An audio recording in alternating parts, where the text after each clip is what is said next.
So I'm not sure what you wanted to talk about today, but I don't I know. definitely wanted to hit on the attacks on gifted and talented programs and AP Oh, classes. sure. Yeah, we can talk about it. I mean, I, I, I have a few things, but I don't have like something I'm dying to talk about. So, I just sent uh, you a tweet. I'll all right. send you, there's a couple that I wanted to look at, but this isn't a new thing. If you guys are new to our channel, we actually, over a year or so ago, we covered this in the New York City school system, how they were penalizing gifted kids. And we've covered this before. A lot of SJW ideology, when it makes it into policy, it functions to punish excellence or the gifted and talented or anyone who's is exceptional in some way, or people who work their butts off to be, I mean, exceptional. it's an inevitable outcome of an ideology that believes equality needs to be, or sorry, equality is the outcome. Like the equality of the outcome is the goal. Like any ideology that seeks to eliminate differences between humans and outcome must necessarily reduce everyone at the end of the day to the worst performing human, which is why they Right. do end in mass graves where we're all equally dead. Yeah, it's not hyperbole to make the comparison to this ideology when it's taken other forms throughout history, and it does end up with what you're saying. It does end Yeah. up with mass graves because how far down will you pursue this if you're Yeah. in it hardcore? And I think the answer is there's no bottom to it. So Right. this isn't new that they're attacking gifted and talented programs and AP classes and gifted students. It's just that I haven't seen it so explicit before. Like a lot of things, they are now becoming more explicit about some of the things they used to hide. So, for Yeah. example, in the past, since June, we've seen them become a little more, I would say, explicit about their Marxist origins of this belief system. They used to Yeah. try and hide that. Um, they've outright, for example, we talked about how they used to say, "Hey, when we say toxic masculinity, we're just attacking a specific kind of masculinity. We're not attacking all of masculinity." Right. Well, now gloves off. They're openly attacking masculinity itself. So things like that. They're just getting a little more open about it, which I think shows a comfortableness there. They feel like the belief system has become mainlined, mainstream to such a degree that they can be more open and push it a little further in terms of, yeah, hey, this is what it's about. So Yeah. this one, Can I just, yeah, before we go on to I just want to make a comment on that.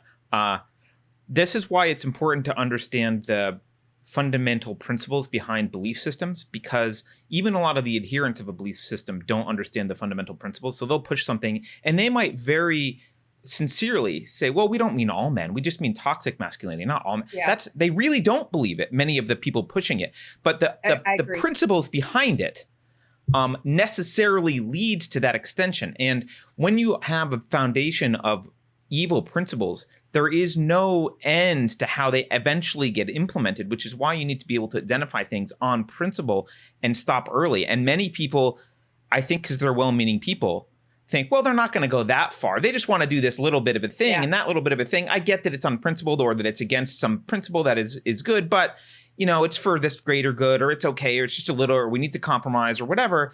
And once you've started to do that and accept that, you got to understand you've let in an evil cancer, which is a really bad belief system. And those people that sincerely didn't mean all men, well, they'll be pushed to the side for the people who are willing to say, yep, it's all men. yeah, it is all And they'll men. be pushed aside for the people to say, like, yes, it's all these other kind of people. And eventually everyone gets pushed aside until you get the massive thug who's willing to dig the mass graves. Who's willing to, yeah, to just be open about it. Yeah. I think you're right. A lot of people, because they are in it, I was in social justice with good intent. I thought it was a good thing. And I do believe a lot of people are in it with good intent. And so it's hard for them to understand what you mean when you're talking about the belief system itself having a bad intent or bad inevitable outcome, like a conclusion. Where does this belief system go? It's to a very bad place. But they can't, I think it's hard for them to see that because they're like, it's a good thing. I'm in it because I'm a good person. I'm in it Right. because I'm trying to end Right. racism and sexism. And they, like you said, a lot of them haven't even haven't even looked closely at all the tenets of the belief system. A lot of them don't know, they don't have the context to even, they don't know about Marxism.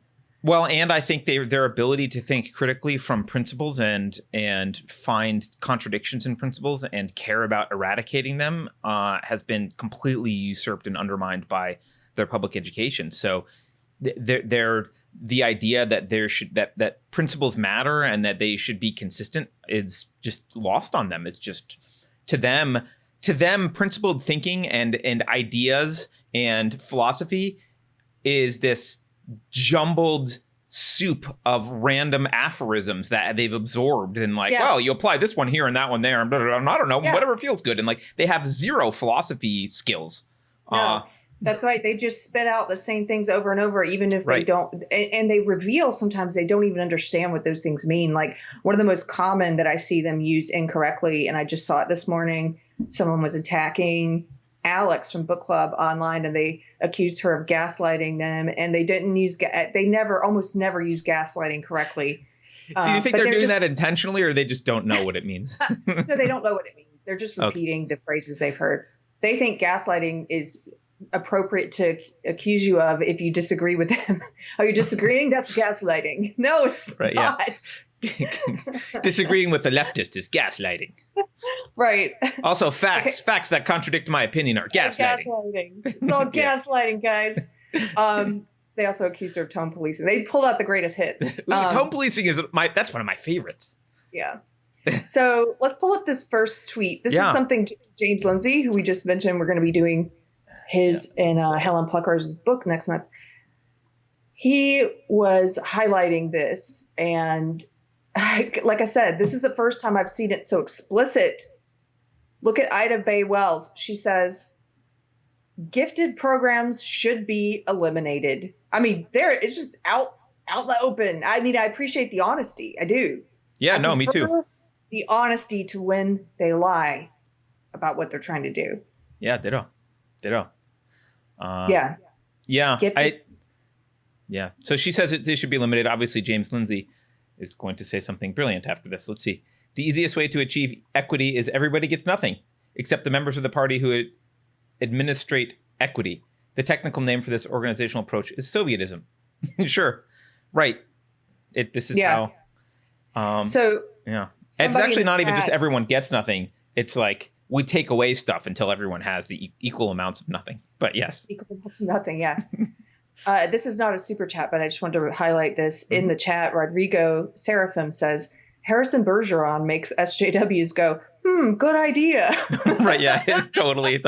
By the way, I know we have new people. If you haven't read Harrison Bergeron, it's like a 10-minute read? It's super short. It's a super short story.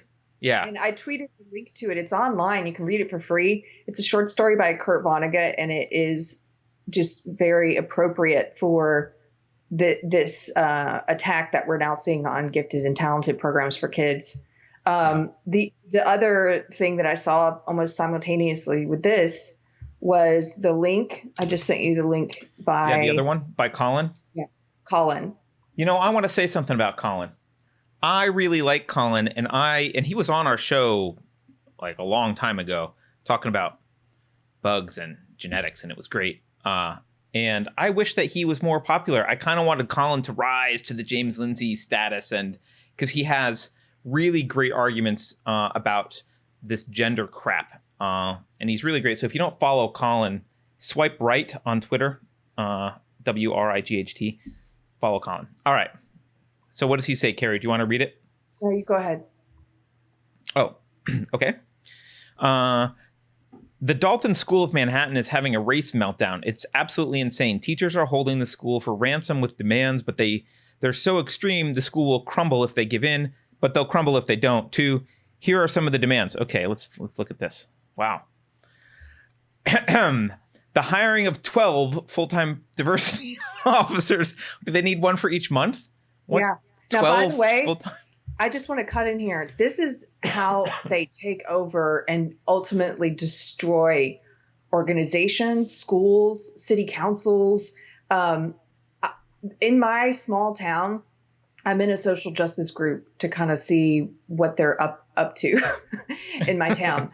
And there's one of the city council members who's openly, explicitly super social justice, and that's what she wastes the council time on. And even forcing them to watch social justice videos during council meetings. But I've seen her. At least they're not passing laws. Yeah, well, she's trying. And here's what's interesting.